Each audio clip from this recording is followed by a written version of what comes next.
Valuation is very important, but a great company with the right PE can also go bankrupt. So we need to check its balance sheet, specifically its cash and its debt. This can be the ultimate safety net or the ultimate trap. So hello everyone, I am Tamandeep and today we are going to study the basics of the balance sheet. We are going to focus on two numbers specifically, net cash per stock and debt to equity ratio. Right. So let's start with the net cash per stock. So net cash per share or per stock is the cold hard cash that a company has and it has no intentions of spending it. So how do we calculate it? So the first step is we need to get the total net cash, right? So the total net cash is the cash or equivalents a company has minus the total long-term debt it has, right? So think of it like a company sells today. How much money does per stock the company still has left, right? So to get it per share, we just need to divide that total net cash by the shares that are outstanding. So this is the absolute ground floor of a stock. Even if every business asset sells for nothing, we still have this ground reality in a stock, right? So if we get a stock that is selling at its net cash per share or less than that, then it's an unbelievable bargain, right? Think of it like this. Let's say you are buying a house for 100k, but you know that there is cash inside the house of 80k. Then you are just buying the house for 20k, right? 80k is already in there. Similarly, it's for a stock.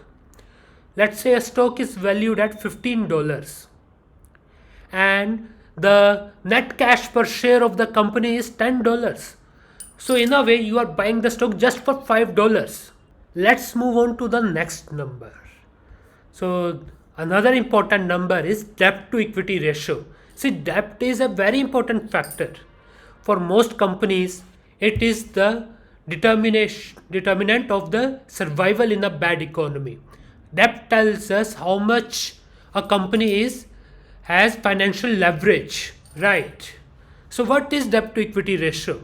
It is total long-term debt a company has. Ignore the short-term debts. The total long-term debt a company has over shareholders' equity. So shareholders' equity is like total assets minus total liabilities. Okay. So when this ratio is nearly equal to 0, it's perfect. There is no debt in the company whatsoever. If it's less than 1, it's good. It's still good. But if it's greater than 1, then it's bad. It probably won't survive a bad economy. The next depression will be it for the company probably.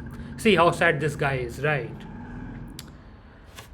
So let's take an hypothetical example. Let's say there are two fast food chains and the first chain has a DE ratio of 1.5. That's high debt, right? It's more than 1.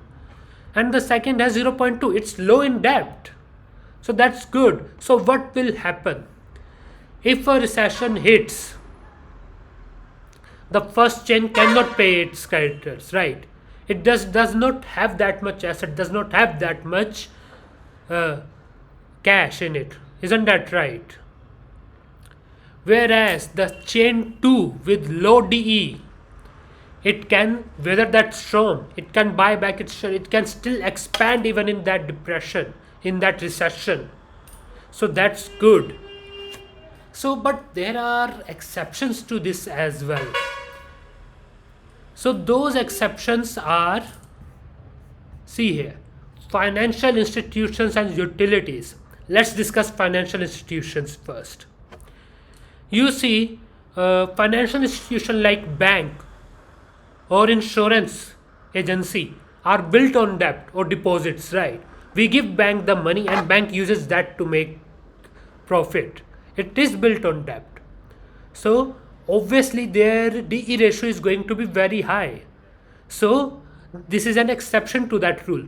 Similarly, for utilities, utilities have a predictable cash inflow. Utilities like oil, utilities like electricity, they have predictable cash inflow, so they can handle a higher amount of debt. Isn't that right? So keep this in mind. If you are not able to understand the debt structure of a company, let's say, right, then just pass on that stock. It's not worth it. You always need to understand the depth of the company before buying its stock. So the conclusion is, never buy a company stock without analyzing its balance sheet, without knowing its cash and debt. This is the easiest way to avoid yourself some catastrophic loss. So now with these two videos, you know how to check if the stock is priced right and if it's safe. Once you have determined these two, you can move on to checking the story behind these numbers, and that's what we'll learn in the upcoming videos. So see you later guys. Bye.